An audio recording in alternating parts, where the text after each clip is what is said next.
Hey cosplayers, welcome to the Cosplay Apprentice, where we provide you with the tools, skills, and stuff you need to forge your favorite fandoms, regardless of know-how or skill level. I have something extra special for you today.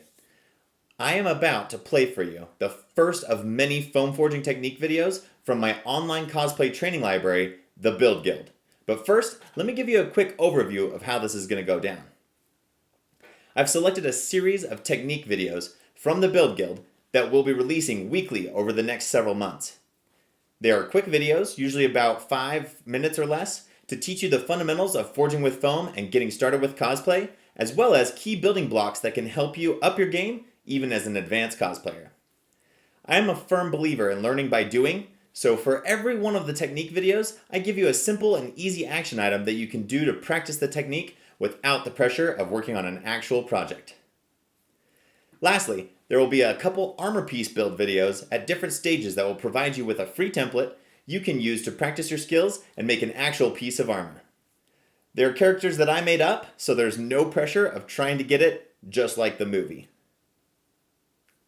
This is the ultimate beginner's guide to forging with foam. There's nothing else on YouTube quite like this, and I'm excited to see what you make as a result. The first video on basic foam cuts starts right now.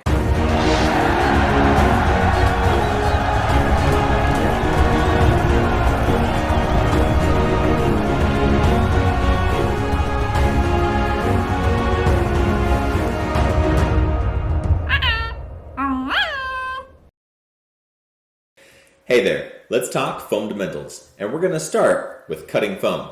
Cutting foam can be pretty straightforward, but there are a few things that will help you keep your cuts clean and looking great. Getting this down will save you future headaches and save you hours of patchwork. For cutting foam, there's a few tools I'd recommend. Your go-to should be a classic X-Acto knife. You can also use a retractable utility knife. For straight cuts, you can even use a sharp pair of scissors. And last but not least, my favorite and ultimate preference is a heated razor blade that I refer to as Dernwyn from the Welsh legend.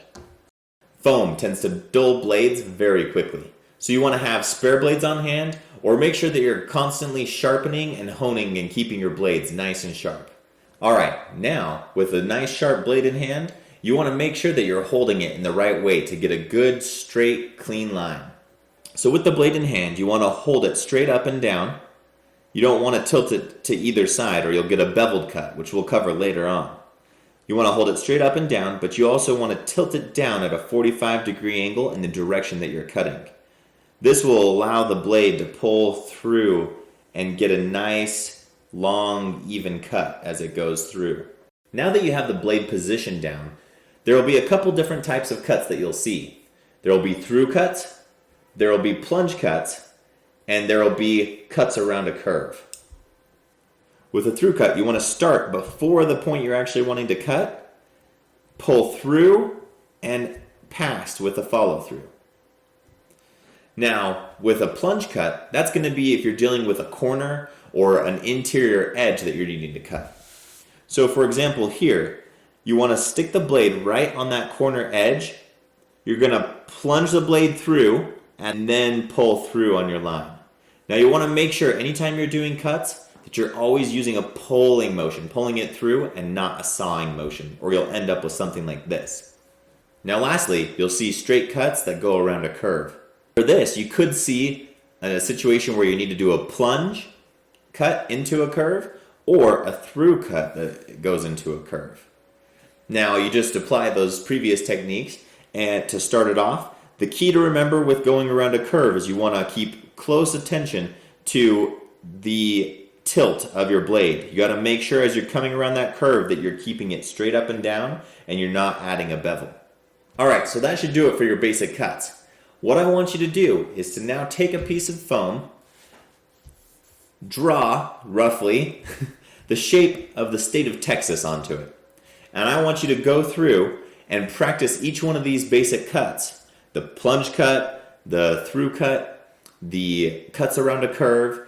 Practice your form of holding it, keeping it tilted at an angle, drawing it through, and cut out that shape of Texas. That should give you good practice for each of these basic cuts. Alright, so one more time to review. You've got to keep your blades sharp. You want to pull and not saw.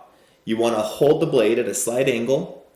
For through cuts, you want to make sure to use that follow through. For corners, you're going to use that plunge cut, and then always keep your blade straight up and down, even when you're going around a curve. All right, go ahead and do that action item. Get that Texas thing cut out, and I'll see you in the next lesson. Cosplay on, my friends. See you.